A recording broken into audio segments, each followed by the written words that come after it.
Dear students, फिर अब एक बार वही समय आया है जो लोग घर पर ऑनलाइन बैठेगा, देखेगा वीडियो, उसी को मजा आएगा। आइए हम लोग चलते हैं। आपको याद होगा पिछला वीडियो में हम लोग देखेंगे क्वेश्चन नंबर 10। इस चित्र को ध्यान से देखिए और बताइए कि पार्श्विक विस्थापन का सूत्र क्या होगा। पार्श्विक माने होता है बगल में, पार्श्विक माने ये जो पार्श्विक वर्ड है, पार्श्विक अंग्रेजी में लेटरल, लेटरल माने बगल में, लेटरल माने बगल में। पार्श्विक को अंग्रेजी में बोलते हैं लेटेरल, लेटेरल माने बगल में। हम आपको बता रहे हैं ये जा रहा है प्रकाश, आप तो जानते हैं, तो आप पूरा वेद थोड़ी पढ़ चुके हैं। प्रकाश ये जा रहा है और अब जाने लगा ये रेल के पटरी की तरह। यही यह जो दूरी है d, इसी को पार्श्विक विस्थापन कहते हैं। अगर आप इस समकोण त्रिभुज देखिए, ये वाला देखिए, ये वाला, तो ये 90 डिग्री के सामने ये जो भुजा पड़ी, ये कर्ण हो, ये चीज डेल्टा है, तो साइन डेल्टा बराबर लंब बटे कर्ण, और ये जो चीज है ये फिर इसका भी तो कर्ण है, और ये cos r1 बराबर आधार बटे कर्ण, तो इसका आधार तो ये होगा। cos r1 का आधार कौन होगा? ये जिसको मोटा कर रहे हैं, ये cos r1 का आधार हो गया। तो cos r1 बराबर आधार बटे कर्ण, यानी ये t, इसकी मोटाई t है ना। तो अगर आप चलिए तो cos r1 बराबर t बटे ये जो है bm डैश, ये चीज हुआ। और इधर से चलिए तो साइन डेल्टा बराबर d अब बटे यही bm डैश, bm डैश, ये bm डैश यहां भी है, अब bm डैश यहां भी है। ये bm डैश को यहां ले आइएगा तो हो जाएगा t बटे cos r1। अब इसको कोना कोनी गुना कर दीजिएगा तो d बराबर क्या हो गया? साइन डेल्टा इंटू टी बटे cos r1। ऐसा सूत्र कहीं है, यहाँ भी है cos r1, यहाँ भी है cos r1, यहाँ भी t है, लेकिन यहाँ है साइन i1 और यहाँ है साइन डेल्टा, तो डेल्टा बराबर है i1 माइनस r1। तो ये वाला आपका सही होगा। अगला बार भी बताए थे कि ये वाला सही होगा। ये तो हमारा रिवीजन क्लास हो गया। आइए हम लोग चलते हैं आज के क्लास में। अब आइए आज का क्वेश्चन 11 नंबर। लेमडा के बढ़ने पर, यहां पर एक बिंदु दे दीजिए इस जगह,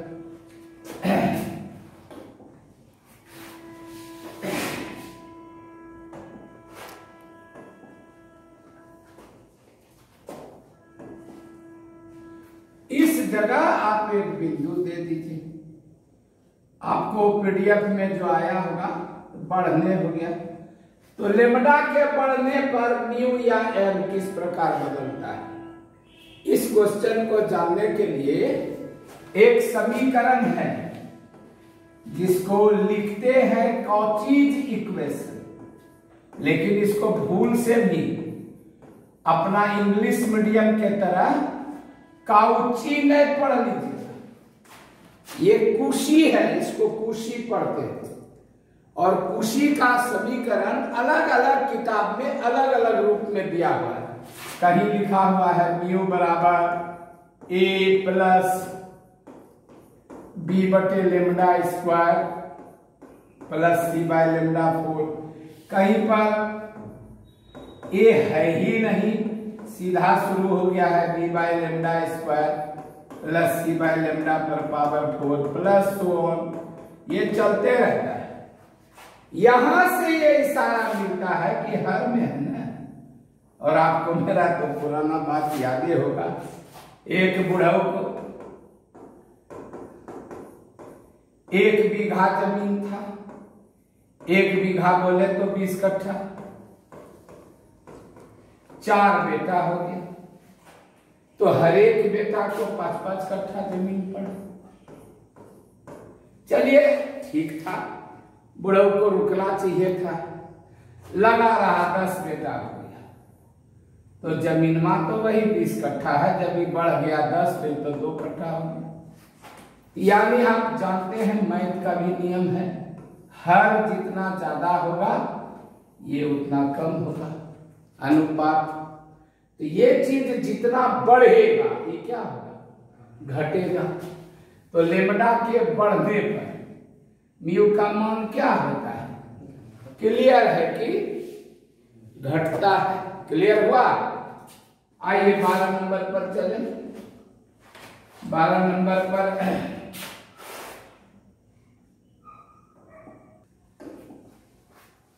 12 नंबर में क्या है, वही यही है, म्यू या एन बराबर, यहां पर जो लेमडा पर पावर 4 है, ये लेमडा पर पावर 4 जो है, ये चीज को आपको हटा देना है। और जब कभी भी इस चीज को लेना है तो ये लेना है b बटे लेमडा का square plus c by lambda पर पावर 4 प्लस 1 एटसेट्रा। क्लियर। आप तो जानते ही हैं, मेरा कौतुक है कि हम कुछ न कुछ 19-20 करेंगे। याद रखिएगा ये दोनों जगह लेमडा पर पावर 4 नहीं रहता है, यहाँ रहता है लेमडा स्क्वायर, यहाँ लेमडा पर पावर 4। और अभी तुरंत 11 नंबर क्वेश्चन में बोले हैं कि यह समीकरण कुशी का समीकरण है। ये समीकरण किसका समीकरण है, कुशी का समीकरण है। ठीक है। आइए 13 नंबर चले। किसी गोली या सतह, अब गोली या सतह तो अवतल भी होता है उत्तल भी होता है, से अपवर्तन होने पर कौन सा सूत्र सत्य होगा, गोली या सतह से। याद होगा, गोली या सतह से अपवर्तन या ये होने पर, ये जैसे अपवर्तन हो रहा है गोली या सतह से, तो प्राय वस्तु को किस माध्यम में रखते हैं, विरल माध्यम में, और इसके अपवर्तनांक को μ1 मानते हैं, और सघन माध्यम के अपवर्तनांक को μ2। एकदम प्योर सूत्र वाला है। 2021 का क्वेश्चन देखिएगा तो 2021 में बहुत सारा क्वेश्चन सूत्र वाला आया है, और ये तो डायरेक्ट सूत्र है μ2 बटे v माइनस μ1 बटे u बराबर μ2 माइनस μ1 बटे, ये तो फेमस फॉर्मूला है गोलीय सतह से अपवर्तन का सूत्र।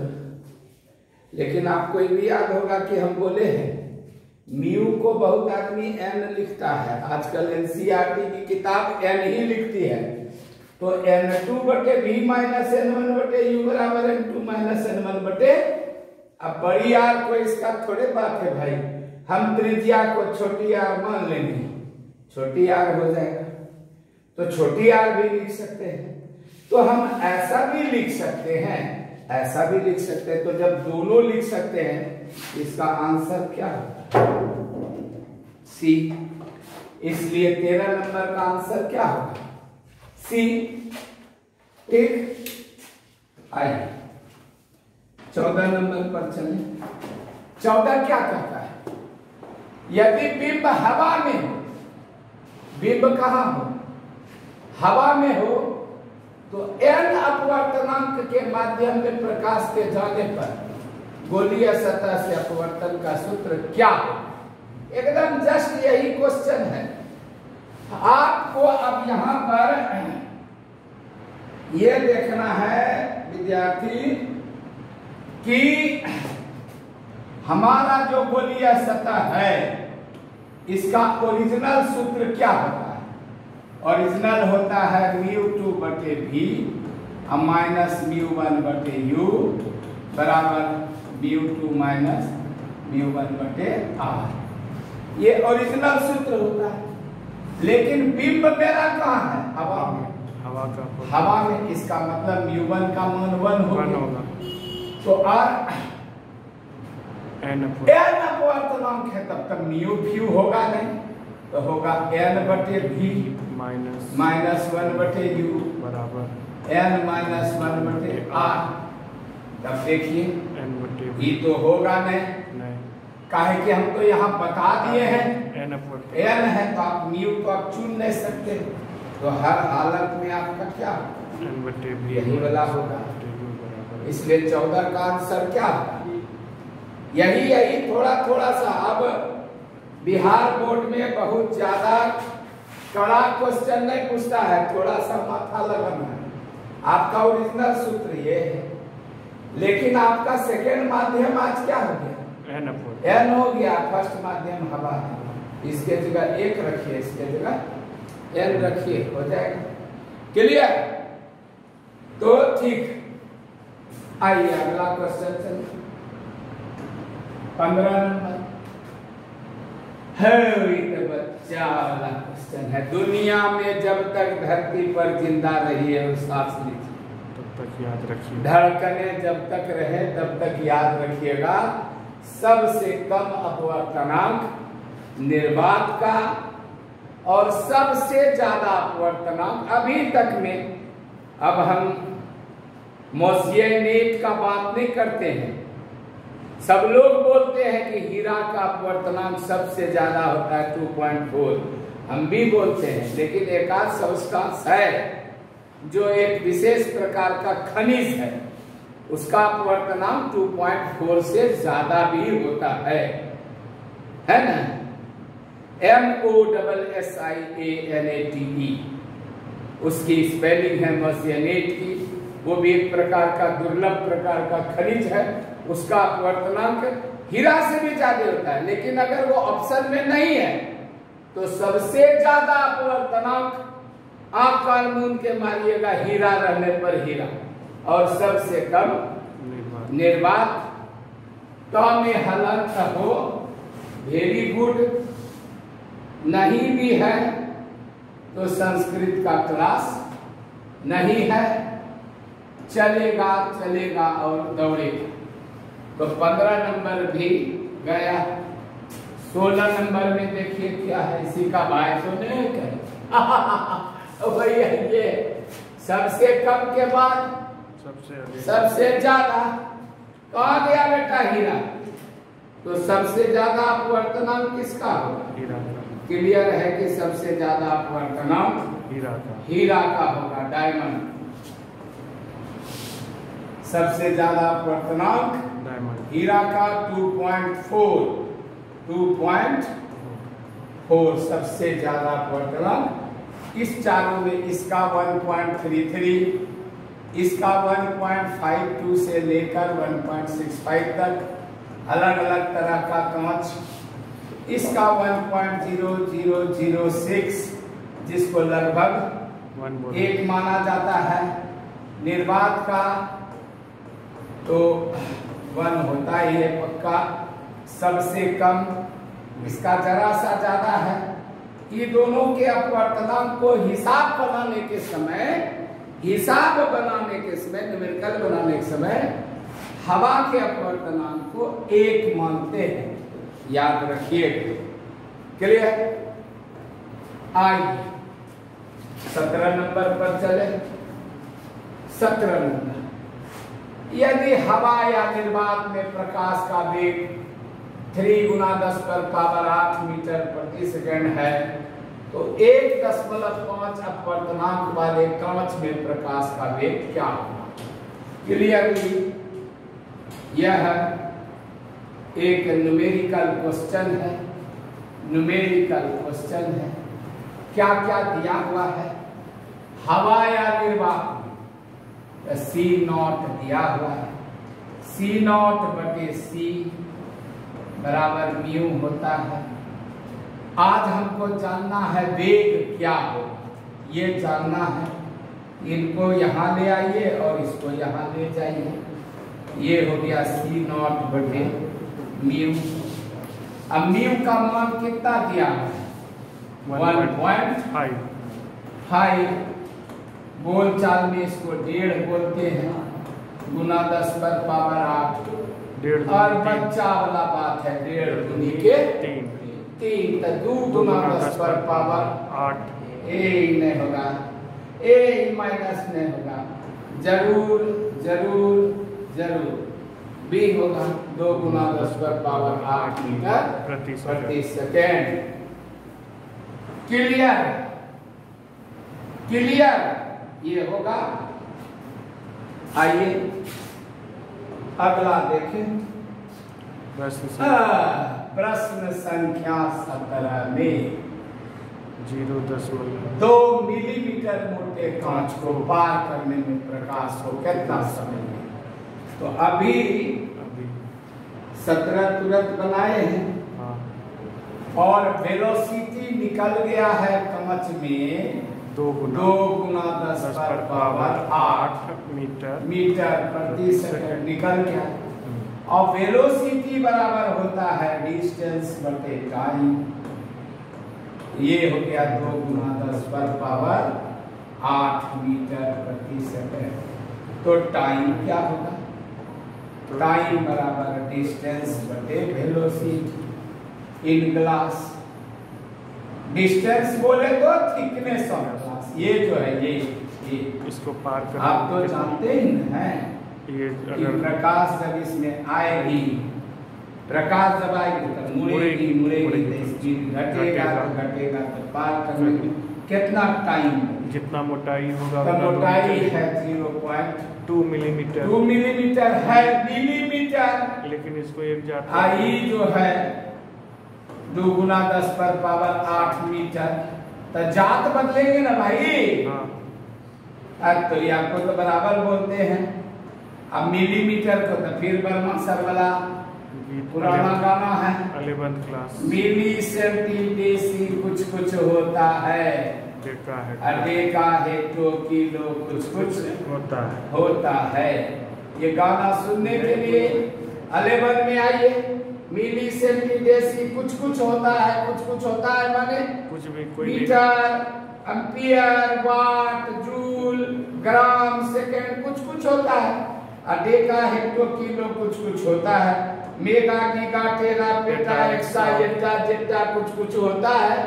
Micro nano pico femto hecto hecto जो कुछ कुछ होता है। तो उस हिसाब से मिली पर हाथ है, अब मीटर पर आना। तो नीचे गिर गए बेटा 1 2 3 पावर -3। यहाँ 2 गुना 10 पर पावर 8। अब ये 10 मतलब जब एक घर आगे जाएगा यहाँ -4 हो जाएगा, ये 2 2 कट जाएगा और ये +8 जब ऊपर जाएगा तो -4 -8 -12। और आप जानते ही हैं -12 मतलब पिको, -6 माइक्रो, -9 नैनो, नॉक से nano, -12 pico pico pico pico, 1 pico second. Mega second होने का सवाल ही नहीं है, नैनो सेकंड नहीं है, माइक्रो सेकंड नहीं है, तो कौन होगा? Pico second. यही है numerical question. Numerical question Bihar board. ठीक है 18 19 में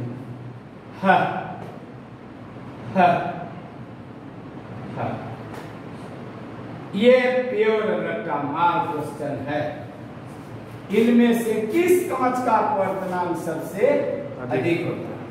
ऐसे तो ये सब में फ्लिंट का सबसे अधिक होता है, लेकिन यहाँ पर एक थोड़ा टेक्निकल क्वेश्चन, ये आज तक बिहार बोर्ड में इतना टेक्निकल क्वेश्चन नहीं आया है। अब तक जो भी क्वेश्चन आया उसमें रहता है क्राउन कांच, फ्लिंट कांच, क्वार्ट्ज कांच, इनमें से कोई नहीं, तो फ्लिंट कांच मारते हैं।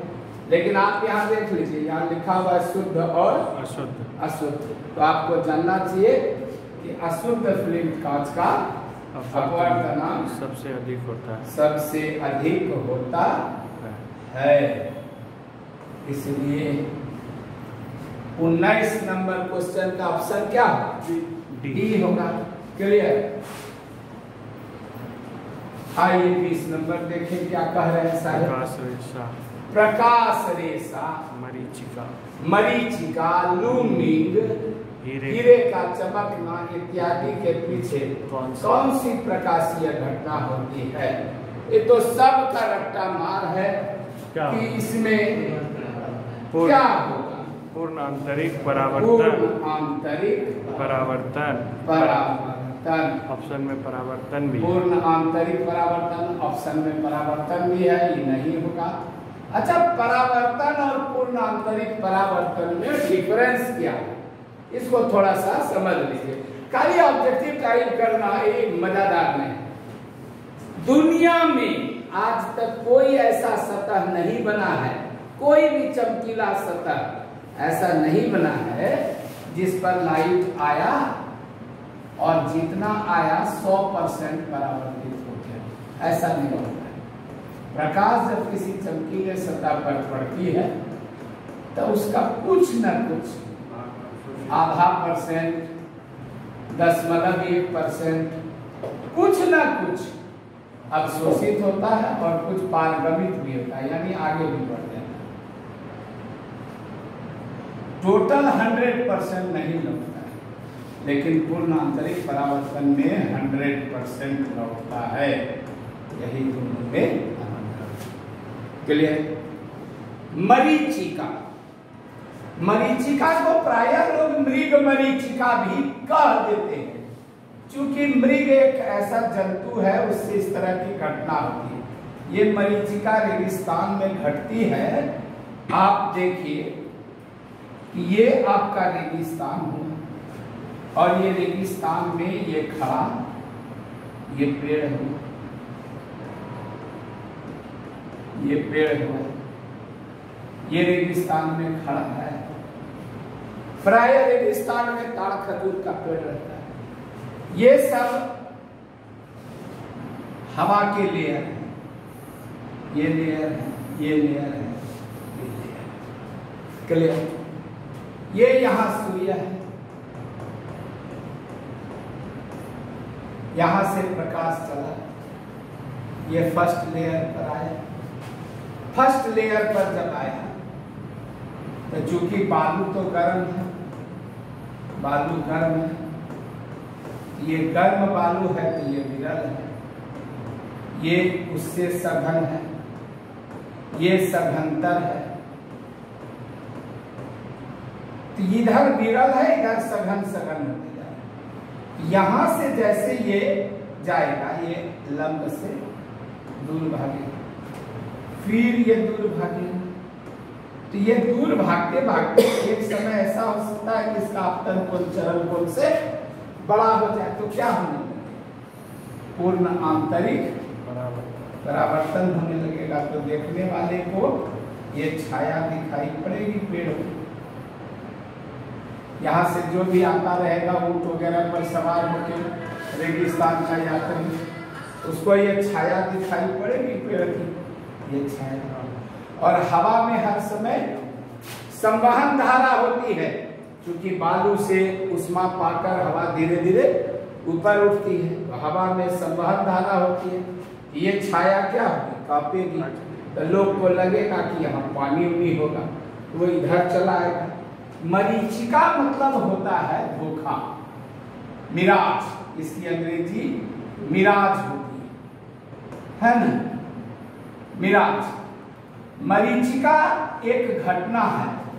ऐसी ही मिलती जुलती घटना मृग के साथ कस्तूरी फटने पर उसके नाभि में होती है, इसलिए कुछ लोग इसको मरीचिका कहते हैं। लूमिंग क्या है? लूमिंग है ठंडे प्रदेश में होने वाली मरीचिका।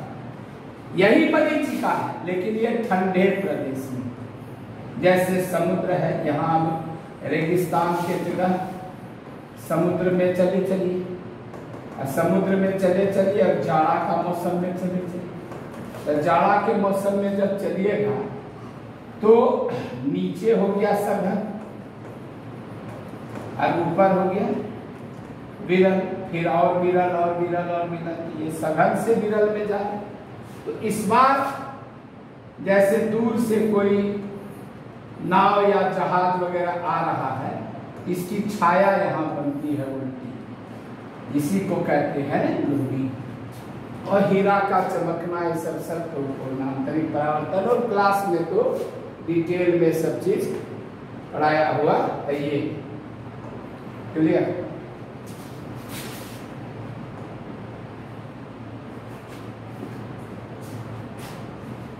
अब आप देखिए, यदि सघन माध्यम से विरल माध्यम में अपवर्तन हो और आपतन कोण 90 डिग्री हो, तो आपतन कोण को क्या कहते हैं? यह मिस हुआ है, यहां पर होगा, और अपवर्तन कोण जो मिस होता है उसको आप वहां ठीक करिए। कोई अगर आपका ये ले लिया है और मेरा क्लास नहीं किया है तो उसको दिक्कत है। यदि सघन माध्यम से विरल माध्यम में अपवर्तन हो और अपवर्तन कोण 90 डिग्री हो, तो आपतन कोण को क्या कहते हैं? याद पड़ गया होगा, क्या कहते हैं? चरम कोण। याद करिए, याद करिए ना, क्लास 10 में कहानी सुनाते हैं हम। आप लोग चूंकि 12 का विद्यार्थी है ना, नहीं सुनाते, तो चलिए आज सुना देते हैं। एक दैत्य था, भगवान शंकर का तपस्या किया। शंकर भगवान दैत्य पर बड़ा प्रसन्न हुए, बोले कि दैत्यराज क्या चाहते हो? बोला मानव भोजन। देख ही रहे हैं कितना बड़ा पेट है, जो मानव भोजन चाहिए। बोला भूत बंगला पकड़ लो। कहा कहाँ है? कहा कज्जल बन में भूत बंगला है, वहां कोई नहीं जाता आता है न, और रात में तुम्हारे आंख से लाइट निकलेगा। अरे इतना सुंदर सुंदर लाइट निकलेगा कि वो लाइट देखने कोई न कोई जंगली जानवर, हरिन, घोड़ा, भैंस, जो सब कज्जल वन में चरता होगा, कभी कभी मानव मांस भी चीखोगे। जिस पर वो लाइट पड़ेगा वो समाप्त, और तुम्हारा पेट फुल, फो सुखना। लेकिन बेटा, जिस दिन तुम्हारा लाइट तुम्ही को पड़ गया, वो दिन तो ही समाप्त। काने हजूर, हम एकदम फर्स्ट क्लास, हम नहीं पढ़ रहे। बोला हम घंटी बजा दें। अब होली का मौसम था, देखिए क्या हुआ। शिकार के तलाश में दैत्य यहां था। माध्यम क्या है?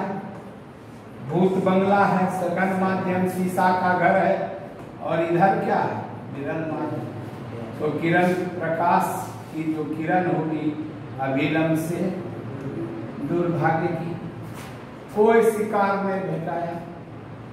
दैत्यराज खुशी में थोड़ा और इधर आ गया, प्रकाश थोड़ा और इधर भागा, कोई शिकार नहीं भेटाया।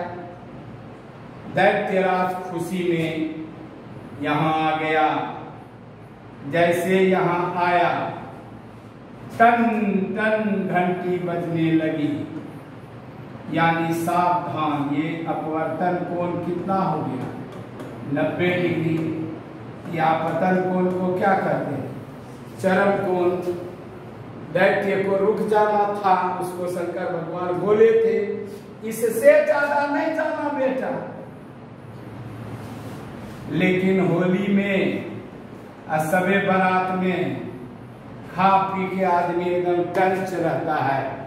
वो तो खेल रहा था, हुआ यही कि ये जो है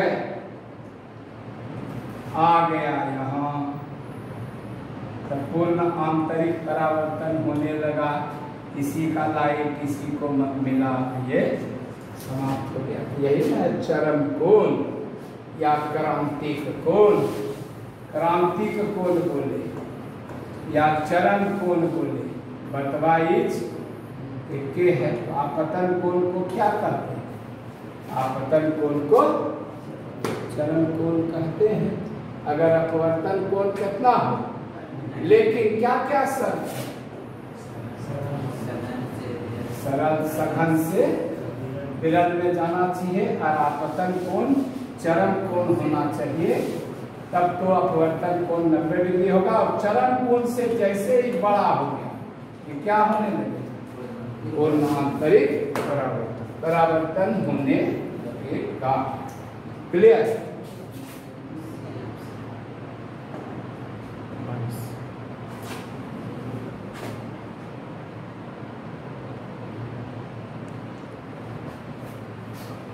बाईस, यदि सघन माध्यम से विरल माध्यम में प्रकाश का अपवर्तन हो, तो गोलीय सतह अवतल या उत्तल के लिए कौन सा सूत्र सत्य होगा? एकदम new question, brand new question. अब तक यह आया नहीं है परीक्षा में, इसमें साफ लिख देते हैं निर्भर आंसू। इतना साल से हम पढ़ा रहे हैं, यह क्वेश्चन कभी नहीं आया है, एकदम ब्रांड न्यू क्वेश्चन है। आज तक हम लोग जितना भी सूत्र पढ़े, उसमें हम लोग बिंब को कहाँ रखते हैं? तब बिंब को रखते हैं हम लोग विरल माध्यम में, और तब प्रतिबिंब बनाते हैं। अवतल सतह में प्रतिबिंब आभासी बनता है और उत्तल सतह में वास्तविक बनता है। लेकिन बिंब को हमेशा कहाँ रखते हैं? बिंब को हमेशा मान रहे हैं कि हम लोग जितना भी सूत्र प्रूफ करते हैं, उसमें ऑब्जेक्ट को किधर रखते हैं? विरल में। तो मेरा पहला माध्यम होता है μ1 और दूसरा माध्यम होता है μ2 होता है, चाहे अवतल सतह हो या उत्तल सतह। आज क्या कह रहा है कि हमारा पहला माध्यम है μ2 और दूसरा माध्यम है μ1, यही है। तो हमारा ओरिजिनल सूत्र क्या होगा? μ2 बटे v माइनस μ1 बटे u बराबर μ2 माइनस μ1 बटे r होता है। आज मेरा पहला माध्यम क्या हो गया? μ2। तो जो μ1 था वो क्या हो गया? μ2। कलम बदल देते हैं, देख लीजिए। जो पहला माध्यम था वो क्या हो गया, और जो दूसरा था वो क्या हो गया? यहाँ μ1 हो गया। ऐसा वाला सूत्र ये नहीं है। μ1 बटे v माइनस μ2 बटे u बराबर μ1 माइनस μ2 बटे r। तो यही सूत्र होगा। प्लस वाला काहे होने जाएगा, ये काहे होने जाएगा, ये काहे होने जाएगा। बच्चा वाला क्वेश्चन है। क्लियर? ठीक, समझ में आ गया होगा कि हमारा बिंब का माध्यम होता है 1 और प्रतिबिंब का 2। आज संयोग से बिंब ही हो गया 2 और प्रतिबिंब ही हो गया 1। तो 2 वाला u के साथ लग जाएगा, 1 वाला v के साथ लग जाएगा। सिंपल सिंपल बात।